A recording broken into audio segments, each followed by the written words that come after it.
show in the end. Yeah. But yeah, we should go from there into the main event of the weekend, the big show of the weekend. And spoiler, if anyone doesn't want to spoil from Rampage, there is an additional match added to this, which is Adam Cole and Filthy Tom Lawler, which was set up on Rampage this week. I don't know if you know that happened, JP. No. They did an angle with Tom Lawler being MJF's hired gun.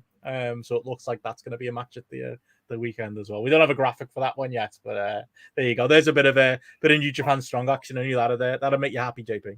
Oh, I'm watching Rampage now. You've said that. If Tom Lawler is anything about the play, God, all right. We've not been advocates for them signing people, and maybe it's not the best thing to sign them, but fuck me, I just hope he makes the most of the time he is out there and is just fucking awesome, because it would make me happy to see him around the place, because he's not in the G1. But yeah, we have Forbidden Door this weekend. I'm there already. Your old haunt, the Scotiabank Arena, formerly the Air Canada Arena in Toronto, Ontario, Canada. We're kicking off with the 0 hour, and it's another quarterfinal match. Athena versus Billy Starks, which I'm intrigued by with Athena. Then we've got the AEW Women's World Title match. The New Japan Strong Women's Title is not on the line for this, and that's Toni Storm versus Willow Nightingale. As you mentioned, the AEW International Title 4-way match, Orange Cassidy versus Katsuyori Shibata versus Zack Sabre Jr. versus Daniel Garcia. We have the Minoru Suzuki and the Jericho Appreciation Society, was it Le Suzuki Gods, I think he called them, versus Darby Allin, Sting and a mystery partner. Then we've got a men's tournament quarterfinal match for the Owen Hart Men's Cup. CM Punk versus Satoshi Kojima. I'm sure Homicide loved that one.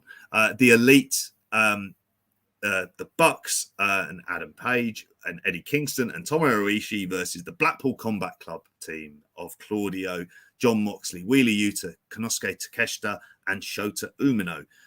For the IWGP World Heavyweight title, we have Sonada versus Jack Perry with Hook, apparently. For the AEW World title, we've got MJF versus Hiroshi Tanahashi. We then have Bryan Danielson versus Kazuchika Okada, which I don't know if that is going to be the main event. They seem to felt like it was building up as the main event for Forbidden Door this week on Dynamite. And then we have talking it up as the main event, yeah. Very much so, yeah. And then the IWGP US heavyweight title match, Kenny Omega versus Will Ospreay. I mean, those last two matches are the selling point, aren't they? Like, as soon as they announced them, how many times did we say it? Like, that's enough. You didn't need to kind of add anything else. And I think the other stuff that you've added is fun. Obviously, added to the graphic we got on screen right now, we're going to also have, obviously, the Sting and Darby 6-man, which, again, could be Goldberg, could be someone else. Probably, like you say, more likely to be a Hiromu or a Shingo or a Naito or someone like that. But that's going to get added. Like I say, Tom Lawler and Adam Cole looks like it's getting added based on the Rampage spoilers. Apologies for anyone who was spoiled before when I mentioned that one. But it's a stacked show, as Andy says. Show's still going to be going on at 7 a.m. once you add that stuff. I mean, let's go through the top two matches first, and then we can talk kind of the rest of the card. Like, yeah, I think you're right. Danielson Okada's gonna end things based on the way they talked it up on Dynamite. As far as a winner goes, I assume Danielson. I think it's probably a pick 'em, isn't it? You got your two big matches. You got Danielson Okada, and you've got Ospreay Omega. So whoever wins one is probably going to win, the New Japan versus AEW kind of thing. I think you've probably got to share the spoils there. So if I think it's more likely than not Ospreay's beating Omega, maybe Danielson beats Okada. I don't know if you go the other way on that. See, I'm kind of slightly torn on it. I'm looking now for the betting odds on this, because that's always tends to be the kind of indicator for it. And I don't want to just go betting odds specific for it. Logically, you've got to think to yourself, Ospreay should be winning back an IWGP title from someone who's already had the victory at the Dome, and say you're reversing it around. So logically then, if that's going to happen, if you've got Ospreay beating Omega, then you should have Danielson beating Okada.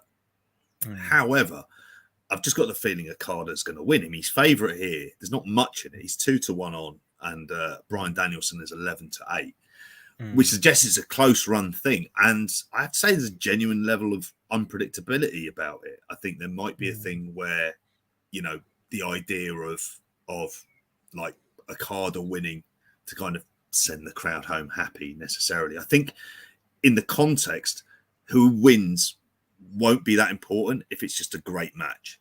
If this turns out to be an unbelievable match, that's the thing we're going to be talking about as much as anything else, rather than both of those could legitimately be 5-star matches. Like, Danielson Okada is something like, I think it's because it's real now, it's got lost a little bit. If you told me that match was possible 3 years ago, 4 years ago, or even when Danielson was supposedly retired, like, I would have bit your hand off. I want to see Danielson Tanahashi as well, like maybe next year, before Tanahashi is completely done and he's getting there. Let's all be honest.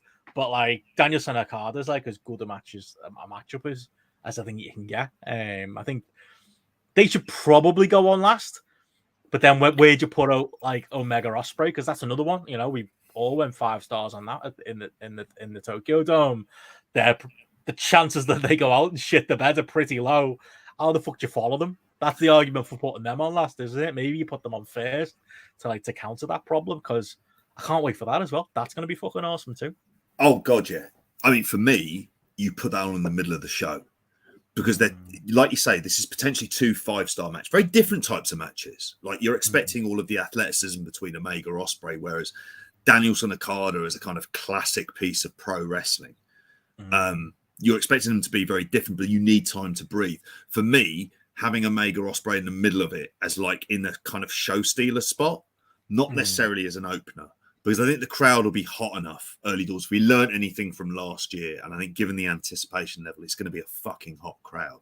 So for me, I would put that on in the middle as the, like, this is a wow match, and then you can put some bollocks afterwards, frankly. Like, that's where you put in your Suzuki and Jericho appreciation site versus, you know, you can get away with that kind of match there in the middle. I'm just checking the odds for it now. Ospreay is 10-3 on as favourite, and Kenny Omega is 2-1. Again, like, we not often with wrestling odds, you'll see very disparate things, but I think it says a lot even about the conversation we're having, where you can have, I mean, the only one it feels, I don't feel you can have Kenny Omega win that. That just feels like you can't really. This is a New Japan belt, and you're having one of your top guys lose twice to Kenny Omega, who isn't possibly going to be coming into the company to wrestle some sort of big match for you on a regular basis. So logically, you have to have Ospreay winning. Well, I think like the segment they did this week, with Ospreay doing the, you know, it was quite clearly taped the week before, as was a lot of stuff backstage at Dynamite this week. Ospreay had bumped into Don Callis, and Don Callis said he was going to get him some kind of crack security team to back him up when he goes into Canada, which just led to, and Steph led the way, lots of Truth Commission memes, red shirt security, and TNA memes as well. But to me, that says what I've kind of thought all along, that there's going to be something there with Don Callis and Ospreay, because he has said more than once that he's going to have more than Takeshita, you know, in his little group, and it's not the Blackpool Combat Club. I think there's going to be some kind of United Empire Association, or they're going to, you know, deliver on Dave Meltzer's dream, which is to have Will Ospreay a part of the AEW roster properly going into All In. I think for that reason, I do think Ospreay's going over. I don't think we're going to see much more of him on AEW TV going forwards. James says here maybe at a time limit draw. That could potentially do that. That might be a reason to pull it on earlier in the card as well. But I guess we'll see there. I mean, out of the other big singles matches there, the other two or so, MJF Tanahashi, excited for that one in any way. Now that MJF's accepted it. Easy day at the office for Tanahashi, probably. Maybe that's another reason to do that match. Yeah, it is, particularly if the Swerve, I mean, because he's got that, and he's got the Swerve Strickland match the night before, which obviously isn't the priority. I think the only issue I have with it is that MJF is such an overwhelming, like, he's not losing this. It's as simple as that. But the way they get there will be a lot of fun, and a lot more fun than expected, which is what you expect with the Tanahashi match. And plus, it's there to give the kudos of, I beat the guy who was the New Japan fanboy or anything else. And if it can then lead to MJF Okada at some stage, I mean, you don't need to have titles on the line for that, then like you'd be completely game for that kind of stuff. I think it's a way of getting MJF involved, having someone he can beat who it's fine beating. Yeah, makes sense. And it'd be much better than we expect. Yeah, Tanahashi's there to take the ball like he was last year. MJF always delivers in ring, doesn't he? So I think as well, despite his reservations, sure he fucking watches New Japan. So he'll be up for the match, even if the character says otherwise. Mate, if he was watching Adam Cole in New Japan, then he sure as fuck was watching New Japan. How about Punk Kojima? What's your excitement level for that one? I wouldn't say necessarily excited. There's a wackiness to it. It feels like, I don't know. Is it Homicide he's taking the piss out of on the shoot interview with the fucking Kojima, Lariat. He keeps talking about having to go to New Japan to defend his belt, something like that. I mean that's not enough of a reason to do a match, but it did pop me. Yeah, I think that's purely what's happened based on the Fightful report. And Kenta is, despite all the shit talking, he wasn't getting the bag, if you believe one part of the story, i.e. he wasn't getting paid enough, because I think that is a kind of a thing with the New Japan guys when they come and do AEW. I'm not sure they get paid anymore for it. I think it's just under their contract, so maybe he wasn't happy about that. I think more likely he's probably unhappy that he was going to be losing to his old move to CM Punk, because there was no way Kenta was beating CM Punk. So that happened, and then I think they've just gone to Punk with alternatives, and based on what Fightful said, what were the other ones? El Fantasmo was one. Jeff Cobb was the other, and Kojima. I think Kojima's the only one really there of note that I think I'd go for if I was Punk as well. I don't know. I think it'll be fine. It's mainly interesting for me because I can't think of the last time Punk actually faced, because you got to think about it, he was in WWE for so long, then he disappeared for 6 years, then he came to AEW. When was the last time he wrestled a Japanese wrestler, or did a Puro style match, or wrestled someone whose English isn't their first language? Maybe Penta, but that might just have been him working me at the Fight Club Pro merch table. He might speak perfect English for all I know backstage. Outside of that, it's quite unique, isn't it? Because Punk hasn't worked somebody like this out of his comfort zone in a long time. I mean, I'm sure he knows what he's doing, and obviously, as Platt said here, it's an MLW offer match, if anything else, JP. MLW. It really is. CM Punk and Kojima, but that's the most interesting thing for me, but I don't expect anything more than a 3.5-star professional early in the card match, which, does beg the question, well, do you even need Punk on the pay-per-view at that point? Yeah, it feels like it's a way of getting Punk onto the pay-per-view. He wins, but it's very, very low stakes. I find it weird he's in this tournament. Yeah, the way they announced it was so fucking oh, by the way, Punk's on. What? He's in that, is he? Okay, that's odd. It could lead to potentially, I think him versus Hobbs and stuff like that, where you'd kind of go, all right, here's a test. It's his show. I'm going to make a guy, and I'm going to have a feud with an undercard who hasn't had the kind of level of exposure that they'll get with this. If you want an idea on the betting odds, I'll tell you where this match is going. CM Punk is 25-1 on, which I think is generous from odds makers, to be honest with you, because there's no way in fuck is he losing this. It's just not happening. It'll be, like you say, 3.5 stars. It'll be a few minutes long. Punk is on the show. People people will pop for it at the end.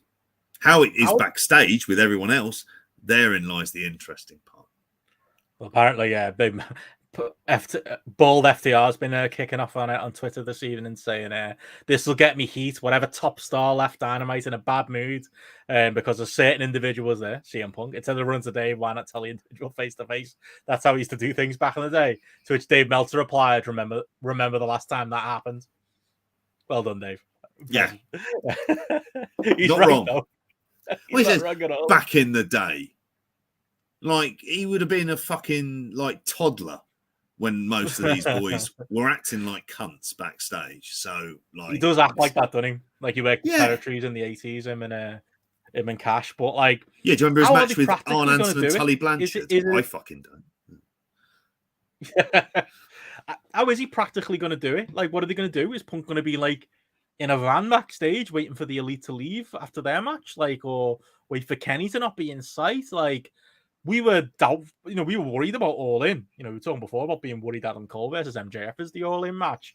Big part of my worry was, well, are both parties going to be able to be in the same building at once? We're getting our answer here. They're all going to be there in the same place, but practically, if there are legal issues, practically if there's restraining orders or whatever wording you want to use, what are they going to do? Yeah, I don't know. Is he just going to be rushed in and out for his match and everything else? Which is, I don't know how he'd feel about being treated like that, or if any of them are going to be treated like that. Just imagine they'll have different age staging areas. Like, you change over there, that's where you are, you and your mates, fine. I'm going to be over here. Weirdly, you talk about the use of CM Punk, him being used in a 6-man with bloody CMFTR would have been the best use of him possibly on this show. When you think about it, you go, actually, you're doing a load of fucking multi-mans. You could have that on, and that would be... Do it the other way around. Put the Kojima match on a Collision and do a 6-man on the show. Yeah. Absolutely. Way to make it made more sense. But I will say the elite 10-man tag is actually of stupid multi-man matches. Quite into that. Bucks Hangman, Eddie Kingston and Tomohiro Ishii. What a team. Taking on Moxley, Yuta, Claudio. Who else have we got in there? Oh, we got Takeshita is in there, and Moxley's best mate Shota Umino. That's a cast of characters. I wish it was a Survivor Series match, to be honest. I'd be into that. I would, and this would be opening the show up for me, because I think this could be so much fucking fun. If you're going to stage it that way and you think this could be and I fully expect this to be great fun. Like you say, there's a wackiness to it involved. There's also a lot of moving parts in terms of the feuds and directions of the storyline as well. Shota's improved. I'll say that. He's not a top guy level in New Japan, nothing daft like that, but he's definitely improved since he's been back over there and found his mojo. So I fully expect this to be really good fun.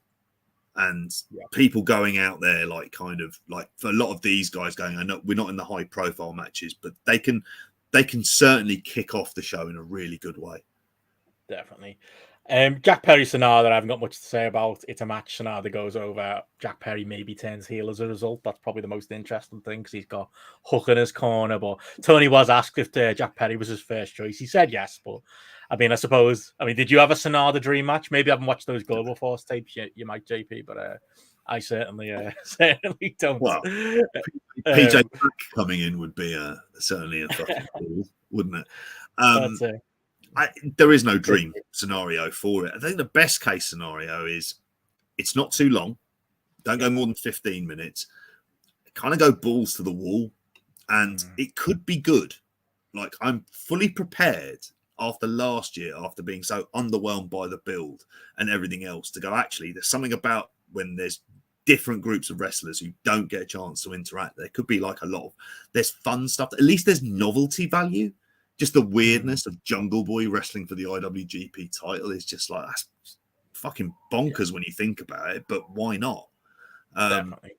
So, yeah. But yeah, I'm all right with that. Probably at a coffee break or piss break match. The 4-way we mentioned with Garcia, Cassidy, Shibata, and Zack Sabre Jr. I'm sure that'll be good on the night. It'll be fun to see those characters interact again. And yeah, Tony Storm, Willow Nightingale. The only thing I've got to say about that is is Mercedes going to come out at the end of it? I'd forgotten Willow Nightingale was the New Japan Strong Champion. At first, I was because Tony was asked, apparently, unbeknownst to him, there was a Stardom show the same day as Forbidden Door. So that's the reason why Stardom aren't involved again. And when they announced Willow Nightingale against Tony Storm, I was kind of oh, it's really just an AEW match. Same thing as they did last year with the women's match on the undercard, just being a straight AEW women's match. But she is the strong US champion, and the reason she's got that belt is because Mercedes called an audible, didn't she, when she got injured? So it could be that tie-in. I wouldn't rule out her turning up here. I think if Mercedes was part of the Collision roster, that's another bow for CM Punk there, and that'd definitely be helpful for Saturdays. That'd be massive. That would be a big thing. It'd be the kind of thing you'd be plugging, all the way. I don't know what it is about this match. I really like Willow Nightingale, and I think she's kind of got she just has that innate kind of likability and charisma that you want with your baby faces. So, and I tend to be more engaged when watching her wrestle than a whole lot of other people within the women's roster. So as long as this doesn't overstay its welcome, it could be fun. It's the most logical move to get after the Mercedes Moné injury if you were going to be putting her into this. And like now you've said it, you're kind of thinking to yourself, this is a really good place to kind of introduce her, because the crowd will go back shit. And it'll add one of those moments as well, those kind of moments that you'll think about when we're reviewing the show. Definitely. And yeah, altogether, I'm excited for the show. Much better build than last year. I think all in all, I think, the matches and the show itself turned out to be amazing last year, but it was obviously snake bitten. This year, that's been, mostly resolved. Everyone who they wanted pretty much is healthy. The big matches they wanted are taking place, with the exception of Kenta Punk, which I wasn't really asked about anyway. It's kind of lined up here to have another show of the year contender. And I think last year really surprised us when it came to the actual number. Initial reports were that it was low, and then the pay-per-view number ended up being in the range of most AEW pay-per-views, didn't it? It was in that 130 range. I think, with the better build this year, with Dynamite this week was a bit cluttered, but overall, I think they've done a better job. There's been less, oh, look, so-and-so's here type of angles in the week's build. And it's just been, Tanahashi appears on screen in a 360p video making a challenge, or yes, Okada and Ishii were on the show this week, but they haven't overdone it. They haven't they've made, I think, a point of just, there's dream matches, we're all excited for them, that's the show, and it doesn't necessarily need to be canon. I'm fine with a Terry Hashi wait video with him locked chained to a radiator than I am with him pointlessly appearing and attacking MJF. That would be, I'm kind of weirdly all right with that. Like, in some ways, I'm just like, oh, okay, because in some ways I don't want them to interact beforehand. That's part of the novelty value. And I always think you lose something with that. When it's just a kind of challenge and everything else, I think that's just inherently a lot more interesting. Definitely. Well,